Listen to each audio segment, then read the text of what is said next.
মতুয়া বহুজন সমাজ ঐক্য জোট আয়োজিত হিন্দু প্রতিনিধি সম্মেলনের আজকের সম্মানিত সভাপতি জনাব বাবু সোমনাথ দে, মঞ্চে উপস্থিত বাংলাদেশ জাতীয়তাবাদী দলের সম্মানিত মহাসচিব জনাব মির্জা ফখরুল ইসলাম আলমগীর, উপস্থিত জাতীয় স্থায়ী কমিটির সম্মানিত নেতৃবৃন্দ, মঞ্চে উপস্থিত বিভিন্ন হিন্দু ধর্মীয় সংগঠন, মঠ মন্দিরের স্থানীয় প্রতিনিধিবৃন্দ এবং অনুষ্ঠানে উপস্থিত হিন্দু ধর্মীয় বিভিন্ন গোত্র ও সম্প্রদায়ের সদস্যবৃন্দ, প্রিয় ভাই বোনেরা, আমার আন্তরিক শুভেচ্ছা গ্রহণ করুন।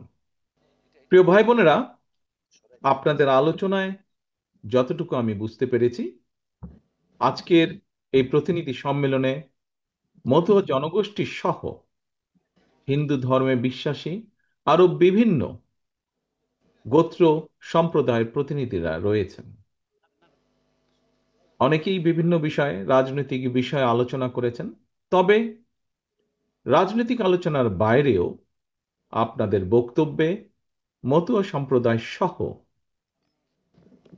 হিন্দু ধর্মাবলম্বী মধ্যকার বিভিন্ন গোত্র গোষ্ঠী সম্পর্কে বেশ অনেকগুলো তথ্য আমি জানতে পেরেছি, যা আমি মনে করি আমি এবং আমার দলও উপকৃত হয়েছেন। আপনাদের সবাইকে এই প্রতিনিধি সম্মেলনে আবারও আমি স্বাগত এবং অভিনন্দন জানাই। প্রিয় সকল উপস্থিতিবৃন্দ, আপনাদের বক্তব্য যারা বক্তব্য রেখেছেন, বিশেষ করে রাজনৈতিক নেতৃত্বের বাইরে যারা বক্তব্য রেখেছেন, আপনাদের বক্তব্য শুনতে শুনতে আমার উপলব্ধিতে একটি বিষয় আহ, স্পষ্ট হয়ে উঠেছে বলতে পারি আমি। সেটি হলো, ধর্মীয় বিশ্বাস প্রতিটি ধর্মেই নিজেদের মধ্যে একটি ঐক্য সূত্র হিসেবে কাজ করে। তবে কাজ করলেও নিজ নিজ ধর্মীয় বিধি বিধান জানা মানা বোঝার ক্ষেত্রে গোত্র গোষ্ঠী সম্প্রদায়ের মধ্যে যেমন বিভিন্নতা পরিলক্ষিত হয়, ঠিক একইভাবে ব্যক্তি পরিবার এবং সমাজ জীবনেও ধর্মীয় বিধিবিধান বাস্তবায়নের ক্ষেত্রেও হয়তো কিছুটা ভিন্নতা দেখা যায়। অর্থাৎ একই ধর্মের অনুসারীদের মধ্যেও কিছুটা বৈচিত্র্য বা ভিন্নতা রয়েছে ক্ষেত্র বিশেষে। আমাদের এই দেশে নানা ধর্ম, নানা বর্ণ, গোষ্ঠী, সম্প্রদায়ের জাতি, উপজাতি, অধিবাসী অধিষ্ঠান বা আছেন। নিজ নিজ ধর্মীয় বিশ্বাস এবং সাংস্কৃতিক বৈশিষ্ট্যের কারণে বিভিন্ন জনগোষ্ঠীর আচার অনুষ্ঠানে ভিন্নতা বা বৈচিত্র্যতাও রয়েছে, এবং এই বৈচিত্র্যতার মধ্যেই ঐক্যের বন্ধনই আমাদের রাষ্ট্র এবং সমাজের সাংস্কৃতিক, সামাজিক, রাজনৈতিক সৌন্দর্য। তবে এই বৈচিত্র্যময় সমাজে আমাদের প্রতিটি নাগরিকের মধ্যেই কিন্তু একটি ঐক্যসূত্র রয়েছে। যদি আমরা জিজ্ঞেস করি কি সেই ঐক্যসূত্র, প্রিয় উপস্থিতি, সেই ঐক্যসূত্র হচ্ছে বিএনপির প্রতিষ্ঠাতা, স্বাধীনতার ঘোষকের যুগান্তকারী রাজনৈতিক দর্শন, বাংলাদেশী জাতীয়তাবাদ। অর্থাৎ অর্থাৎ আমরা যারা যেই ধর্মই বা জাতি বা গোষ্ঠীরই প্রতিনিধিত্ব করি না কেন, নাগরিক হিসাবে আমাদের সবার প্রথম এবং প্রধান পরিচয় আমরা বাংলাদেশী। যা এরই ভিতরে যে সকল নেতৃবৃন্দ বক্তব্য রেখেছেন, তাদেরও কেউ কেউ এই বিষয়টি তুলে ধরেছেন তাদের বক্তব্যে। একজন বাংলাদেশী হিসাবে, বাংলাদেশের একজন নাগরিক হিসাবে, এই বাংলাদেশে আপনার যতটুকু অধিকার, আমারও ঠিক ততটুকুই অধিকার। কারো বেশি কারো কম তা নয়, কিন্তু সমান। আপনার এবং আমার সমান। আমরা যে যেই ধর্ম, যে যেই গোষ্ঠীরই হই না কেন। এই প্রসঙ্গে দেশের প্রতিটি ধর্মের, প্রতিটি বর্ণের প্রত্যেক নাগরিকের দৃষ্টি আকর্ষণ করে আমি একটি কথা বলতে চাই, এবং সেটি হলো, রাষ্ট্র ও সমাজের সম্মান এবং নিরাপত্তার সঙ্গে সঙ্গে সগৌরবে চলতে হলে একজন নাগরিকের জন্য নির্দিষ্ট কোনো একটি রাজনৈতিক দলের নেতা বা কর্মীর সমর্থক হওয়া কিন্তু জরুরি নয়। রাজনৈতিক কিংবা অরাজনৈতিক রাষ্ট্রে প্রত্যেক নাগরিকের সমান অধিকার। তবে নাগরিক হিসেবে প্রত্যেকের জন্য অবশ্যই দেশের সংবিধান এবং আইন মেনে চলা সবচাইতে জরুরি বিষয়। উপস্থিত প্রিয় ভাই বোনেরা, বিতাড়িত স্বৈরাচার বা ফ্যাসিবাদের সময়কালে দেশের সবচেয়ে জনসমর্থিত এবং জনপ্রিয় দল হওয়া সত্ত্বেও সারা দেশে আমরা যদি দেখি, বিভিন্ন দলিল দস্তাবেজ দেখি, তাহলে দেখব সারা দেশে শুধুমাত্র বিএনপিরই 50 লক্ষ বা তারও কিছু বেশি নেতাকর্মীর বিরুদ্ধে কমপক্ষে 1.5 লক্ষ মামলা দায়ের করা হয়েছিল সেদিন। 700-র বেশি নেতাকর্মীকে গুম, অপহরণ, খুন করা হয়েছিল। অকারণে রাতের বেলায় আদালত বসিয়ে বিএনপির নেতাকর্মীদের বিরুদ্ধে সেদিন রায় ঘোষণা করা হয়েছিল। এবং এসবেরই মূল কারণ কি ছিল? মূল কারণ ছিল দেশে আইনের শাসন ছিল না সেদিন। পলাতক স্বৈরাচারের শাসন আমলে মুসলমান কিংবা হিন্দু, বৌদ্ধ কিংবা খ্রিস্টান, ডান কিংবা বাম, বিশ্বাসী কিংবা অবিশ্বাসী, ভিন্ন দল মতের কেউই সেদিন নিরাপদ ছিল না। 2012 সালে রামু বৌদ্ধ মন্দিরে হামলা, কিংবা 2016 সালে ব্রাহ্মণবাড়িয়ার নাসির নগরে যে হামলা হয়েছিল, সেই হামলা সহ দেশের কোথাও কোনো একটি হামলারও সেদিন বিশ্বাসযোগ্য তদন্ত হয়নি বা বিচার হয়নি। গত 1.5 দশকে আমি এবং আমার নেতৃবৃন্দ আমরা বিভিন্ন বক্তব্যে দেশের সুশীল সমাজ, সর্বদলীয় এবং সর্বধর্মীয় প্রতিনিধিদের সমন্বয়ে একটি নাগরিক তদন্ত কমিশনের মাধ্যমে বিভিন্ন ধর্মীয় সংখ্যালঘু জনগোষ্ঠীর বাসা বাড়ি কিংবা ধর্মীয় উপাসনায় যে সংগঠিত যে অপরাধ সংগঠিত হয়েছিল, প্রতিটি হামলার নেপথ্য ঘটনা উদ্ঘাটন করে সুষ্ঠু বিচারের দাবি আমরা জানিয়েছিলাম। কিন্তু সে দাবিগুলো একটিও সেভাবে বিচার কমিশন গঠন হয়নি কিংবা বিশ্বাসযোগ্য তদন্ত সেদিন করা হয়নি। প্রিয় মতুয়া সম্প্রদায় তথা হিন্দু ধর্মাবলম্বী ভাই ও বোনেরা, এই কারণেই আমরা বিএনপি মনে করে দেশের ন্যায় বিচার এবং আইনের শাসন ছাড়া সংখ্যালঘু কিংবা সংখ্যাগুরু আমাদের কারো কোনো পরিচয়, কোনো নাগরিকেরই নিরাপত্তার গ্যারান্টি হতে পারে না। একমাত্র ন্যায় বিচার এবং আইনের শাসনই দেশের প্রতিটি নাগরিকের নিরাপত্তা। দল, মত, ধর্ম, বর্ণ, রাজনৈতিক পরিচয় শেষে একমাত্র আইনের শাসন, ন্যায় বিচারই দেশের প্রত্যেকটি নাগরিকের নিরাপত্তা নিশ্চিত করতে পারে। ফ্যাসিবাদ বা স্বৈরাচার মুক্ত বাংলাদেশে বর্তমানে মুসলমান, হিন্দু, বৌদ্ধ, খ্রিস্টান প্রতিটি ধর্মের প্রতিটি মানুষের অধিকার প্রতিষ্ঠার জন্য, গণতন্ত্র, ন্যায় বিচার এবং আইনের শাসন প্রতিষ্ঠার জন্য একটি বিশাল সুযোগ অপেক্ষমান। এই কথাটাও আজ এখানে যে সকল সম্মানিত ব্যক্তিবর্গ বক্তব্য রেখেছেন, তারাও তাদের বক্তব্যে বিভিন্নভাবে এই কথাটিকে সামনে নিয়ে এসেছেন। প্রিয় ভাই বোনেরা, ফ্যাসিবাদ বিরোধী আন্দোলনে আমাদের রাজপথের আন্দোলনের সঙ্গী কারো কারো ভূমিকা দেশে আপনার, আমার, আমাদের বহু মানুষের অধিকার এবং সুযোগকে বিনষ্ট করার হয়তো একটি পরিস্থিতি তৈরি করছে। প্রিয় ভাই বোনেরা, দেশ যদি অস্থিতিশীল হয়ে ওঠে, তাহলে পতিত পরাজিত পলাতক ফ্যাসিবাদী অপশক্তির পুনর্বাসনের পথ সুগম হতে পারে বা হয়।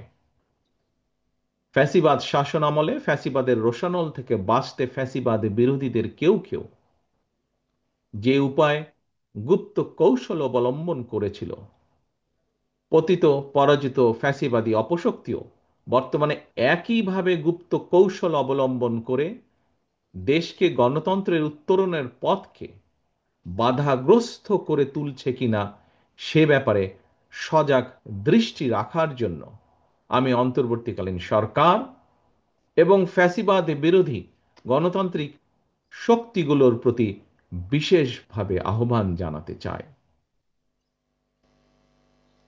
প্রিয় ভাই বোনেরা, প্রিয় উপস্থিতিবৃন্দ, সম্মানিত নেতৃবৃন্দ, 5ই আগস্টের পতিত পরাজিত পলাতক অপশক্তি কোনো দলের আড়ালে গুপ্ত কৌশলে ভূমিকা রেখে যাতে দেশকে অস্থিতিশীল করে তোলার সুযোগ না পায়, গুপ্ত বাহিনীর সেই অপকৌশল থেকে রক্ষা পাওয়ার জন্য অন্যতম প্রধান কৌশল হচ্ছে একটি, ফ্যাসিবাদ বিরোধী জাতীয় ঐক্য বজায় এবং বহাল রাখা। এ কারণেই বিএনপি অন্তর্বর্তীকালীন সরকার এবং ফ্যাসিবাদ বিরোধী আন্দোলনের রাজপথের সঙ্গীদের সাথে সহযোগিতা এবং সমঝোতার দৃষ্টিভঙ্গি সমুন্নত রেখেছে। বাংলাদেশের রাজনীতিতে বিএনপি বরাবরই একটি শান্তিকামী, সহনশীল, গণমুখী রাজনৈতিক দল, গণতান্ত্রিক রাজনৈতিক দল। ভিন্ন দল, ভিন্ন মতের প্রতি ইতিবাচক দৃষ্টিভঙ্গি পোষণ করা এটি বিএনপির রাজনৈতিক সংস্কৃতির অংশ। দেশে জনগণের রাজনৈতিক এবং অর্থনৈতিক ক্ষমতা নিশ্চিত করার স্বার্থেই বিএনপির রাজনীতি, যা কিনা আমাদের সম্মানিত মহাসচিব সাহেব তার বক্তব্যে একটু আগে আপনাদের সামনে উল্লেখ করেছেন। প্রিয় উপস্থিতিবৃন্দ, ফ্যাসিবাদ মুক্ত বাংলাদেশে একটি জনগণের ভোটের মাধ্যমে জনগণের প্রতি দায়বদ্ধ, জনগণের কাছে জবাবদিহিমূলক একটি গণতান্ত্রিক সরকার প্রতিষ্ঠাই বর্তমান অন্তর্বর্তীকালীন সরকারের অন্যতম প্রধান কর্তব্য। অবশ্যই কারো দলীয় স্বার্থ বাস্তবায়ন করা এই সরকারের কাজ নয়, এবং এ কারণেই বিএনপি এই সরকারের প্রতি কোন রকম চাপ প্রয়োগ করার পরিবর্তে বরং ভিন্ন মতের জায়গাগুলোতে নোট অফ ডিসেন্ট, এটাকেই বিএনপি ডিসেন্ট ওয়ে বলে মনে করে।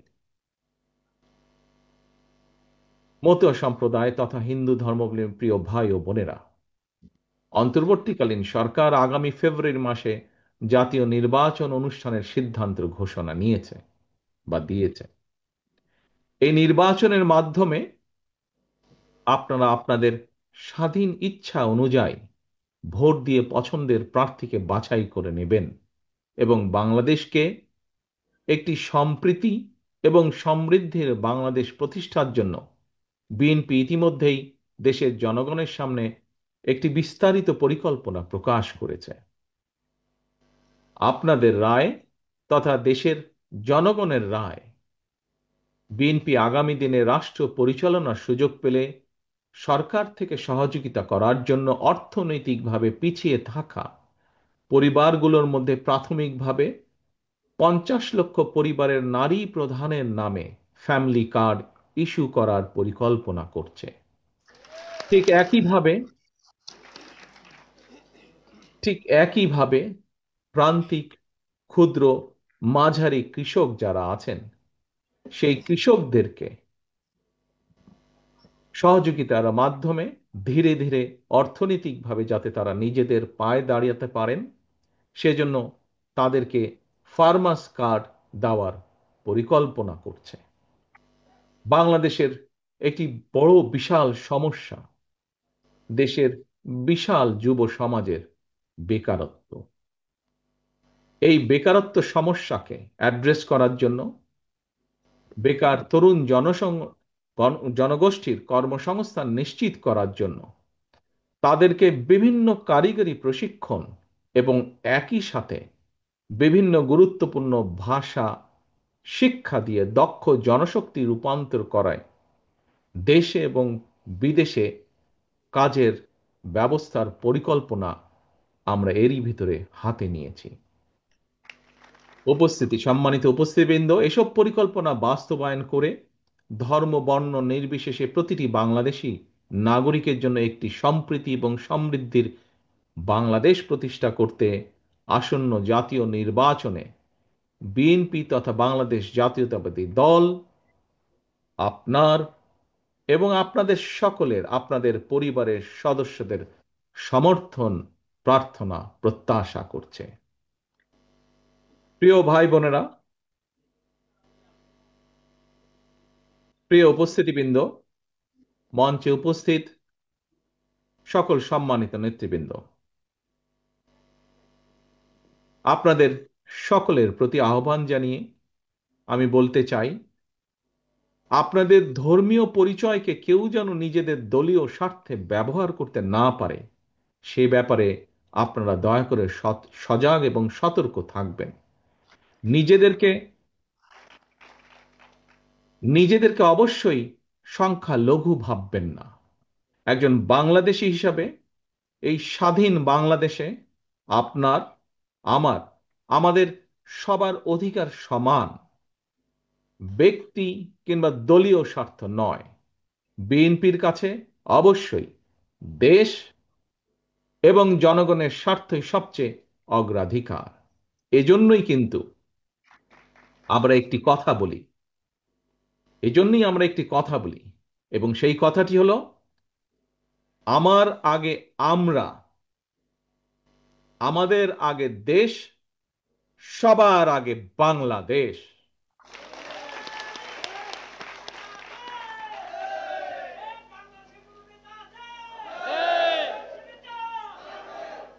প- পরিশেষে পরিশেষে আজকের এমন একটি সুন্দর আয়োজনের জন্য মতুয়া বহুজন সমাজ ঐক্য জোট এবং আজকের এই অনুষ্ঠানের সম্মানিত সভাপতি সহ সারা দেশের সর্বস্তরের প্রতিনিধি, বিশেষ করে দেশের দক্ষিণাঞ্চল সহ দেশের মতুয়া জনগোষ্ঠীকে আমি আন্তরিকভাবে ধন্যবাদ জানাতে চাই এই অনুষ্ঠান আয়োজনের জন্য, এবং একই সাথে আমাকে এবং আমার দলের নেতৃবৃন্দকে আজকে এখানে আমন্ত্রণ জানানোর জন্য।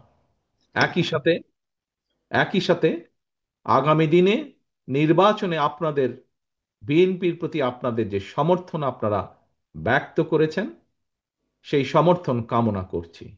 এবং একই সাথে এই মঞ্চে আজকে আপনাদের পক্ষ থেকে কিছু আপনাদের দাবি দাওয়া উপস্থাপন করা হয়েছে।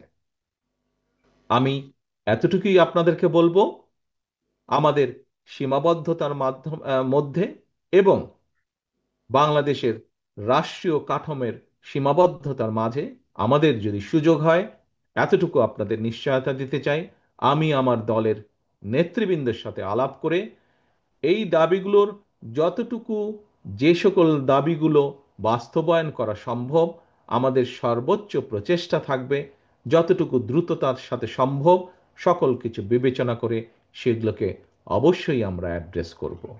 পরিশেষে আবারও সকলের পরিশেষে আবারও আপনাদের সমর্থন, সহযোগিতা, সাহায্য কামনা করে আগামী নির্বাচনে আপনাদের সমর্থন, সহযোগিতা, সাহায্য কামনা করে আমার আজকের বক্তব্য শেষ করছি। সকলকে আন্তরিক ধন্যবাদ। আল্লাহ হাফেজ। বাংলাদেশ জিন্দাবাদ। বাংলাদেশ জাতীয়তাবাদী দল জিন্দাবাদ।